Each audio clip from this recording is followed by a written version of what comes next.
ದೊಡ್ಡವನಾಗ್ತಾನೆ, ಅವನಿಗೆ ದುಃಖ ಇರ್ತದೆ. ಸಣ್ಣವನಿದ್ದಾಗೆ ಕಲಿಬೇಕಾಗಿತ್ತು, ಶಿಕ್ಷಣ ಇಲ್ಲ, ನನಗೆ ಯಾರು ಕಿಮ್ಮತ್ತು ಕೊಡ್ತಾರೆ? ಬ್ರಾಹ್ಮಣ ವಿದ್ಯೆ ಇದ್ರೆ ಕಿಮ್ಮತ್ತು ಕೊಡ್ತಾರೆ ಜನಕರು. ಯಾರಿಗೆ ಆಗಲಿ ವಿದ್ಯೆ ಇದ್ರೆ ಅದಕ್ಕೆ ಮಹತ್ವ. ನನಗಂತೂ ಏನೂ ಇಲ್ಲ, ದನಕ್ಕಾಗ ಹುಡುಗ ನಾನು ಅಂತ ಹೇಳಿ ಮನಸ್ಸಿನಲ್ಲಿ ಹೊರಗಿರ್ತಾರೆ.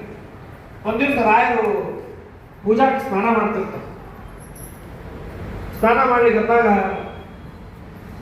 ಅವರು ಇವ್ರು ಹೋಗಿ ನಿಂತಿರ್ತಾರೆ. ಸುಮ್ಮನೆ ದುಃಖದಿಂದ ನೋಡ್ತಾ ನಿಂತಿರ್ತಾರೆ. ಒಳಗಡೆಗೆ ಸುಳ್ಳು ಹೇಳ್ತಾನೆ ಅಂತಂತ ನಾವು ಕೇಳಿದಾಗ, ನಿಜವಾಗಿಯೂ ನನಗೆ ಸಾಲಿ ಓದಿಲ್ಲ, ಒಂದು ಅಕ್ಷರ ಬರೋದಿಲ್ಲ. ಯಾಕೆ ನಾನು ಈಗ ಓದಿನ ಅಂದ್ರೆ ರಾಯರ ಸ್ಮರಣೆ ಮಾಡಿನಿ, ಅದಕ್ಕೆ ಈ ರೀತಿಯಾಗಿ ಓದಿನಿ ಅಂತ ಹೇಳಿದಾಗ ಅವನಿಗೆ ಕರೆದು ಸನ್ಮಾನ ಮಾಡಿ, ಅವನಿಗೆ ಇದ್ರ ಮೇಲೆ ಬೇರೆ ಯಾರೋ ದಿವಾನರಲ್ಲ, ಈ ರಾಜ್ಯದ ದಿವಾನ ನೀನಾಗ ಅಂತ ಹೇಳಿ ಅವನಿಗೆ ಆ ರಾಜ್ಯ ಪದವಿಯನ್ನು ಕೊಡ್ತಾರೆ.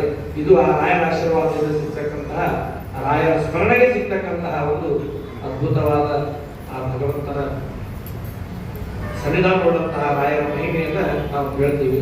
ಇಂತಹ ಅನೇಕ ಕಥೆಗಳು ಅವರ ಕೇಳಲಿಕ್ಕೆ ಸಮಯ ಇಲ್ಲ, ಯಾಕಂದ್ರೆ ಬಳೆ ಪುಣ್ಯ ಇಲ್ಲ. ಹೀಗಾಗಿ ಆ ರಾಯರ ವಿಶೇಷ ಅನುಗ್ರಹ ನಮ್ಮ ಮೇಲೆ ಯಾವಾಗಲೂ ಇರಲಿ. ಹೀಗೆ ಎಲ್ಲ ಸೇವೆಯನ್ನು ನಮ್ಮ ಕಡೆಯಿಂದ ತೆಗೆದುಕೊಂಡು ಸ್ವಲ್ಪ ಆದರೂ ದೇವರ ಸೇವೆಯನ್ನು ಮಾಡುವಂತಹ ಒಂದು ಭಕ್ತಿ, ಜ್ಞಾನ, ಭಕ್ತಿ, ಸ್ಫೂರ್ತ, ಬ್ರಾಹ್ಮಣ ಜನ್ಮ ಸಿಕ್ಕದ, ವೇದ ಓದುವಂತಹ ಜನ್ಮ ಸಿಕ್ಕದ, ಎಲ್ಲ ಇದ್ದು ನಾ ಏನೂ ಕಲಿಲಾರ್ದ ಎಷ್ಟು ವ್ಯರ್ಥ ಮಾಡ್ಕೊಂಡ್ಬಿಟ್ಟೀನಿ. ದನ ಕಾಯೋದ್ಬಿಟ್ಟು ಏನು ಗೊತ್ತಿಲ್ಲ, ಆಚರಣೆ ಗೊತ್ತಿಲ್ಲ, ಇದು ಗೊತ್ತಿಲ್ಲ, ಅಂತಹ ದುರ್ಭಾಗ್ಯವಂತ ನಾನು ಅಂತ ಹೇಳಿ ಮನಸ್ಸಿನಾಗ ಬೈಕೋತ್ ಅವನು ಬಾಗಿಲು ಸಂಧಿ ಒಳಗೆ ನಿಂತಿರ್ತಾನೆ. ರಾಯ ಕಣ್ಣಿಗೆ ಬೀಳುತ್ತೆ. ಅಲ್ಲೊಬ್ಬ ಯಾವನ ನಿಂತಾಗ ಅವನು ಕರೀಲಿ, ಅವನ ಸ್ನಾನ ಮಾಡುವಂತಾಗ ಅವನಿಗೆ ಕರೀಲಿ. ಯಾಕಪ್ಪ, ಯಾಕೆ ಬೇಸರದಿಂದ ನಿಂತಿ? ಅವಾಗ ಅವ ಇದ್ದದ್ದು ಹೇಳ್ತಾನೆ, ಇಲ್ಲ ಸ್ವಾಮಿ, ಸಣ್ಣವಿದ್ದಾಗಿಂದ ಏನಾದರೂ ಸ್ವಲ್ಪ ಕಲಿತಿದ್ರೆ ನನಗೆ ಕಿಮ್ಮತ್ತು ಇರ್ತಿತ್ತು. ವಿದ್ಯೆ ಇಲ್ಲ ಅಂದ್ರೆ ಯಾರಿಗೂ ಕಿಮ್ಮತ್ತಿಲ್ಲ ಜಗತ್ತೊಳಗೆ. ಎಂತಹ ದೌರ್ಭಾಗ್ಯ, ಏನೋ ಪ್ರಾರಂಭ ನೀವು ಅನುಗ್ರಹ ಮಾಡೋಕೆ ಮುಂದಿನ ಜನ್ಮದಾಗಲೇ ನನಗೆ ಸ್ವಲ್ಪ ವಿದ್ಯಾ ಬಂದಿದೆ. ರಾಯರು ನಿನಗೇನು ಕೊಡ್ಬೇಕು? ತಗೋ, ಮಂತ್ರಾಕ್ಷತೆ ತಗೋ ಕೊಟ್ಟು.